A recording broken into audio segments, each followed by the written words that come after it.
ایران کی supreme national security council کے secretary یا سیکیورٹی چیف علی لاریجانی کی شہادت کے بعد اب یہ تجزیے ہو رہے ہیں کہ اس کے اثرات جنگ کے ساتھ ساتھ ایران کی قیادت کے اندر بھی پوری شدت کے ساتھ محسوس کیے جائیں گے۔ اسرائیلی حملوں میں علی لاریجانی کی شہادت کے بعد ایران کی قیادت کی جانب سے سخت رد عمل سامنے آیا ہے اور ایران کے صدر مسعود پزشکیان نے علی لاریجانی کے قتل پر سخت انتقام لینے کا اعلان بھی کر دیا ہے، جبکہ ایران کی پارلیمنٹ کے اسپیکر محمد باقر قالیباف نے کہا کہ لباس شہادت ہر ایک کے لیے نہیں ہوتا بلکہ یہ لباس خدا کے بندوں پر ہی جچتا ہے، جبکہ ایران کے وزیر خارجہ عباس عراقچی نے ایک انٹرویو کے دوران علی لاریجانی کے قتل پر رد عمل دیتے ہوئے کہا کہ مجھے سمجھ نہیں آتی کہ امریکیوں اور اسرائیلیوں نے اب تک اس نقطے کو کیوں نہیں سمجھا۔ ایران کا ایک مضبوط سیاسی ڈھانچہ ہے جس میں سیاسی، معاشی اور سماجی ادارے موجود ہیں۔ کسی ایک فرد کی موجودگی یا عدم موجودگی اس ڈھانچے کو متاثر نہیں کرے گی۔ ایران میں سپریم لیڈر سے زیادہ اہم کوئی نہیں تھا، مگر ان کی شہادت کے بعد بھی نظام چلتا رہا۔ سپریم لیڈر آیت اللہ خامنہ ای کی شہادت کے ایک ہفتے بعد 6 مارچ کو خود علی لاریجانی نے الجزیرہ کو دیے گئے ایک انٹرویو میں امریکہ اور اسرائیل کو خبردار کرتے ہوئے کہا تھا کہ ایرانی قیادت کا قتل صرف ایران کو مضبوط کرے گا۔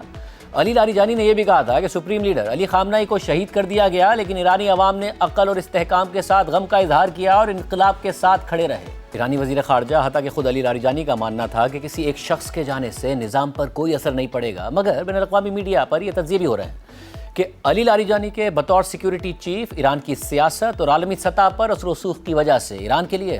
ان کی شہادت کے اثرات کافی گہرے ہوں گے، حتیٰ کہ کچھ تجزیہ کار یہ تک کہہ رہے ہیں کہ علی لاریجانی کی شہادت سے ہونے والا نقصان ایران کے لیے شاید سپریم لیڈر علی خامنہ ای کی شہادت سے ہونے والے نقصان سے بھی بڑا ہو سکتا ہے۔ اس حوالے سے برطانوی اخبار دی گارڈین نے لکھا کہ اسرائیل کے ہاتھوں ایران کی سپریم نیشنل سیکیورٹی کونسل کے سیکریٹری اور ایرانی سیاست کے اہم ستونوں میں سے ایک علی لاریجانی کے قتل سے ایران کو شدید دھچکا لگے گا اور شاید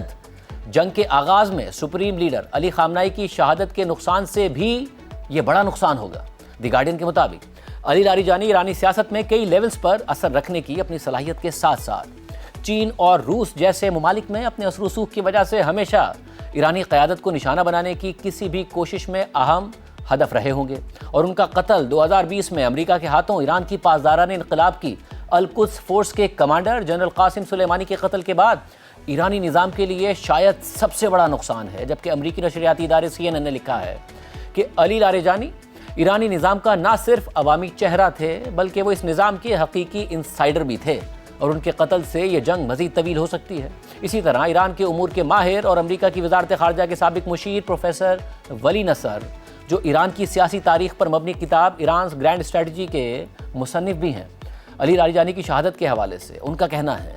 کہ علی لاریجانی کے متبادل کا تقرر پاسدارانہ انقلاب کرے گی، اور ہر قتل کے ساتھ امریکہ اور اسرائیل ایران کی قیادت کو مزید شدت پسند بنا رہے ہیں۔ اس سے ایران، ایرانی عوام اور پورے خطے کا مستقبل تاریک ہو جائے گا، اور آخر میں امریکہ کے لیے اس خطے میں جاری اس نہ ختم ہونے والے تنازع سے نکلنا مزید مشکل ہو جائے گا۔ اس کے علاوہ دی گارڈین نے بھی لکھا ہے کہ علی لاریجانی کے قتل سے صدر ٹرمپ کی ایران جنگ کے خاتمے کی حکمت عملی بھی متاثر ہو سکتی ہے، کیونکہ وہ بار بار اس بات کا اظہار کر چکے ہیں کہ وہ ایران میں وینزویلا کی طرح کا سیٹ اپ چاہتے ہیں۔ واضح رہے کہ صدر ٹرمپ کے حکم پر وینزویلا پر امریکی حملے کے بعد جب صدر نکولس مدورو کو اغوا کر کے امریکہ لایا گیا، تو اس کے بعد